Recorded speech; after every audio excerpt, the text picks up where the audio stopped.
அருமையான கர்த்தருடைய பிள்ளைகளே, இந்த நாள் உங்களுக்கு ஆசீர்வாதமாய் இருப்பதாக. நாம் ஒவ்வொரு நாளும் தாவீதினுடைய வாழ்க்கையை வாசிக்கிறோம், தியானிக்கிறோம், அவரை பற்றி பேசுகிறோம்.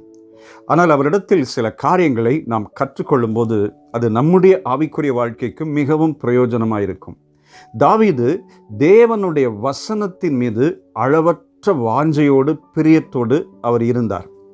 119 சங்கீதம் 34வது வசனத்திலே வாசிக்கும்போது, எனக்கு உணர்வை தாரும், அப்பொழுது நான் உமது வேதத்தை பற்றி கொண்டு என் முழு இருதயத்தோடும் அதை கைக்கொள்வேன். எனக்கு உணர்வை தாரும், நான் அதை புரிந்து கொண்டு, வசனத்தை புரிந்து கொண்டு வாசிக்க வேண்டும். அந்த வாசிக்கிறது மாத்திரமல்ல, அதை முழு இருதயத்தோடும் நான் கைக்கொள்ள வேண்டும்.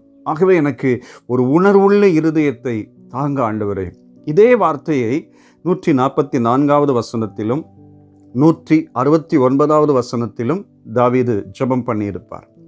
தேவனுடைய பிள்ளைகளே, நமக்கு ஒரு உணர்வுள்ள இருதயத்தோடு வசனத்தை வாசித்தால் நிச்சயமா அந்த வசனத்தில் இருக்கிற ஆழம், வசனத்தில் இருக்கிற ஆசீர்வாதங்களை நாம் உணர்ந்து கொள்ள முடியும். தாவீது அதை நன்றாய் அனுபவித்தார். 1ஆம் சங்கீதத்திலே சொல்கிறார் பாருங்கள், கர்த்தருடைய வேதத்தில் பிரியமாயிருந்து இரவும் பகலும் அவருடைய வேதத்தில் தியானமாயிருக்கிற மனுஷன் பாக்கியவான். அவன் நீர்க்கால்களின் ஓரமாய் நடப்பட்டு தன் காலத்தில் தன் கனியை தந்து இலை உதிராதிருக்கிற மரத்தை போல் இருப்பான். இது அப்படியே தாவீதினுடைய வாழ்க்கையிலே அப்படி நிறைவேறிற்று. அவரே சொல்கிறார், அநேகமாயிரம் பொன்வெளியை பார்க்கிலும் உமது வேதமே எனக்கு நலம். நீர் விளம்பின வேதம் எனக்கு நலம், உம்முடைய வசனம் எனக்கு போதுமானது.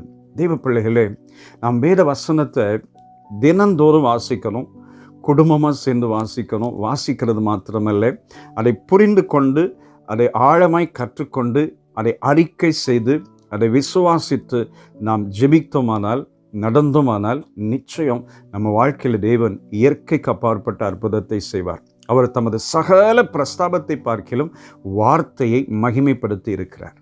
இந்த காலை நேரத்திலே வசனத்திற்கு நாம் அதிகமாய் முக்கியத்துவம் கொடுப்போம். ஏசாயா 8:20 வாசிக்கிறோம், வேதத்தையும் சாட்சி ஆகமத்தையும் கவனிக்க வேண்டும். இந்த வார்த்தையின்படியே சொல்லாவிட்டால் அவர்களுக்கு விடியற்காலத்து வெளிச்சம் இல்லை என்று வாசிக்கிறோம்.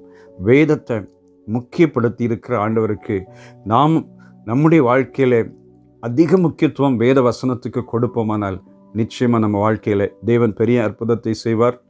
இந்த காலை நேரத்தில் நீங்கள் எழுந்தவுடனே குடும்பமாய் உட்கார்ந்து கர்த்தருடைய வசனத்தை வாசியுங்கள், தியானியுங்கள், பேசுங்கள், அறிக்கை செய்யுங்கள், விசுவாசியுங்கள்.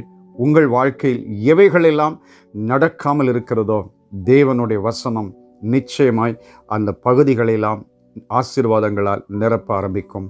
கர்த்தருடைய வார்த்தை ஜீவன் உள்ளது, கர்த்தருடைய வார்த்தை வல்லமை உள்ளது. சேர்ந்து ஜெபிக்கலாமா? வல்லமையுள்ள பிதாவே, நல்ல தேவனே, எங்களுக்கு உணர்வை தாரும்.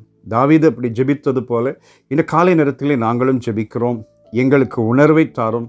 உம்முடைய வசனத்தை நாங்கள் ஆழமாய் கற்றுக்கொண்டு புரிந்து வாசித்து அதற்கு கீழ்ப்படிந்து அதை விசுவாசித்து அறிக்கை செய்து நாங்கள் நன்மைகளை காண, நித்திய ஜீவனை சுதந்தரிக்க எங்களுக்கு உணர்வுள்ள இருதயத்தை எங்களுக்கும் தந்து உதவி செய்யும்படி இயேசுவின் வல்லமையுள்ள நாமத்தினாலே கெஞ்சுகிறோம் பிதாவே.